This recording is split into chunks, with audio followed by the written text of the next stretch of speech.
Nah, di tengah usaha supaya ekonomi Indonesia nggak jatuh-jatuh amat saat pandemi, sebenarnya banyak sekali kebijakan sudah diluncurkan oleh pemerintah. Mulai dari bansos, lalu juga ada relaksasi pajak. Nah, wacana yang muncul beberapa minggu terakhir ini adalah soal relaksasi pajak kendaraan bermotor. Masih wacana, saudara. Tapi tentu harus dilihat lebih banyak positif atau negatifnya sih kebijakan ini. Kita akan lihat, siapa tahu relaksasi ini akan jadi starter industri otomotif. Nah, Pak Gebluk ini memang membuat sektor otomotif macet. Target penjualan hingga akhir tahun sudah bisa pasti. Optimis banget nih sektor industri meleset dari target. Kita lihat, saudara, penjualannya per tahun dari tahunan dulu. Ini adalah angka hingga bulan Agustus 2020. Total hanya 323.507 mobil terjual selama 8 bulan di tahun 2020. Angkanya kalau Anda bandingkan dengan tahun-tahun sebelumnya masih sangat jauh. Jadi sisa 4 bulan, tapi perbedaan dari penjualan dibandingkan dengan 2019 atau bahkan 2018 yang paling tinggi ini jauh sekali angkanya. Sementara per bulannya kita lihat perbandingannya, saudara, dari bulan Mei, Juni, Juli, Agustus. Kalau dilihat di tahun 2020 memang sudah ada perbaikan penjualan sejak bulan Mei. Ada kenaikan dari 3.000 ke 12.000, naik lagi ke 25.000, naik lagi di Agustus menjadi 37.000. Tapi nggak bisa sampai mencapai titik normal penjualan di tahun 2019 yang di Agustus saja penjualannya adalah 90.568 mobil. Akhirnya nih Kementerian Perindustrian pun usul gimana kalau penghapusan pajak untuk mobil baru ini bisa dilakukan setidaknya untuk menggairahkan pasar kendaraan bermotor. Tapi tentu ini harus dilihat dari dua sisi, saudara. Dari sisi pajaknya, yaitu kebutuhan pendapatan negara, dan juga kebutuhan industrinya seperti apa.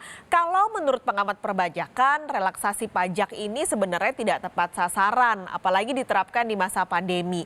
Sementara buat pengamat otomotif, relaksasi ini sepertinya hanya akan berpengaruh pada masyarakat menengah ke atas. Kalau masyarakat menengah ke bawah yang sebenarnya adalah pembeli terbesar kendaraan bermotor di Indonesia sepertinya tidak akan terlalu berpengaruh.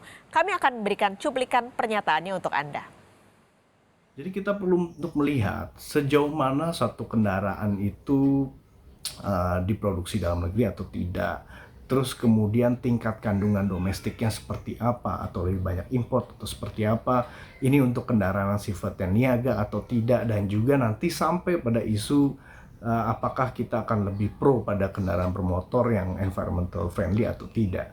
Dan yang terakhir adalah bagaimana impact-nya bagi pasar kendaraan bermotor yang secondary atau artinya yang dijual beli kendaraan bermotor bekas. Volumenya tidak akan membantu banyak.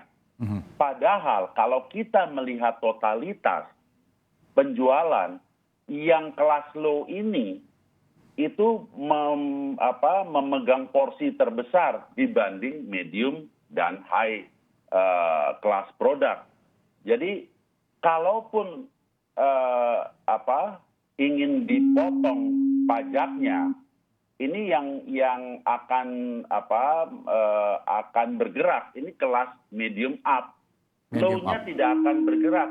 Daya belinya nggak ada. Jadi sebenarnya kalau Anda nih beli mobil baru, berapa besar sih pajaknya? Nah, jadi saudara, ini adalah rinciannya. Jadi ada dua sebenarnya pajak untuk mobil baru. Mereka yang pemerintah pusat yang mengatur dan juga pemerintah daerah. Nah, sebenarnya wacana ini juga sebenarnya ditolak oleh pemerintah daerah karena pasti pendapatan mereka akan berkurang kalau pajaknya dienolin. Kita lihat yang pertama, saudara. Jadi kalau pemerintah pusat ada dua pajaknya, yaitu pajak pertambahan nilai sebesar 10% dari total nilai atau harga mobil, dan yang kedua adalah pajak penjualan atas barang mewah atau PPNBM dengan kisaran 10 sampai 12,5%. Sementara untuk pemerintah daerah ada dua, jadi bea balik nama ini 2% dan pajak kendaraan bermotor atau PKB 10 sampai 12,5%. Saya revisi yang pemerintah pusat ini 10 sampai 125% ya untuk PPNBM, tergantung seberapa mewah mobil yang Anda beli. Jadi kalau dilihat memang ini lebih kecil saudara, 2% dan juga 10 sampai 12,5% saja. Tapi kalau dihitung dan dikalikan dari harga jualnya tentu sangat lumayan untuk pemasukan pendapatan daerah apalagi di tengah pandemi kayak gini.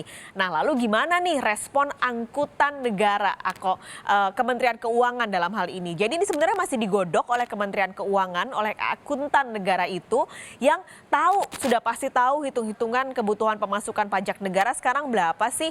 Nah Menteri Keuangan Sri Mulyani sudah pernah merespon nih soal pajak kendaraan bermotor ini pekan lalu. Kita akan cuplikan kepada Anda bisa simpulkan kira-kira kode-kodenya seperti apa sih dari Sri Mulyani ini?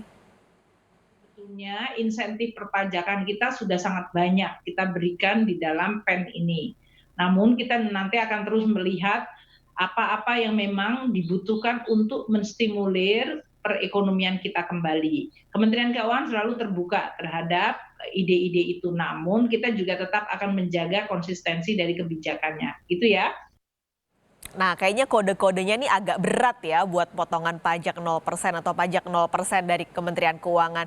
Nah, tapi kita akan kasih gambaran buat Anda, saudara. Kalau Anda beli mobil baru nih, sebenarnya pajaknya berapa besar sih? Kalau tadi kan kita sudah kasih rinciannya nih, pajak pemerintah daerah dan juga pajak pemerintah pusat. Nah, kalau nih untuk Anda yang beli mobil baru, kita kasih contoh kalau Anda beli mobil seharga 149 juta rupiah. Jadi yang pertama nih ada dasar pengenaan pajak. 149 juta dikali 1,05 ini adalah komposisi berat yang memang sudah dipastikan atau diatur di undang-undang. Lalu ditambah lagi ada PPN. Nah, PPN BM ini dikalikan dari PPN sebelumnya yang sudah dihitung dan dikalikan 10%. Di total ada juga dari pemerintah daerah yaitu BBN sebesar 12,5%. Ini kami ambil dengan range yang paling tinggi yaitu di DKI Jakarta 12,5% dan untuk PKB-nya adalah 2%. Jadi kalau dihitung di total dari 15,64 juta ditambah dari PPN BM, BBN dan juga PKB untuk mobil 149 juta rupiah, maka pajaknya yang harus Anda bayar adalah sekitar 40,6 juta rupiah. Jadi sebenarnya lumayan banget kan kalau itu pajak dienolin. Tapi memang balik lagi, meskipun pajaknya di 0% kan, potongannya sampai 40 juta rupiah, masyarakat nih mau nggak sih beli?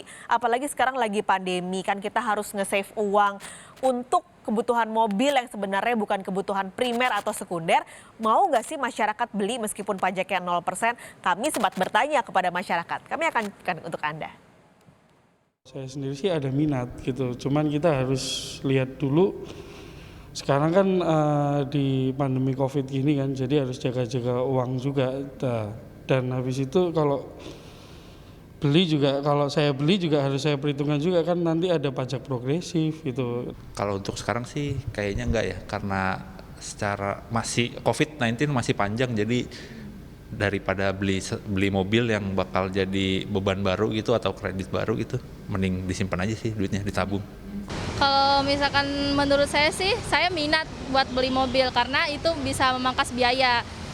Tapi kalau menurut saya di masa pandemi ini lebih baik uangnya disimpan buat tabung gitu.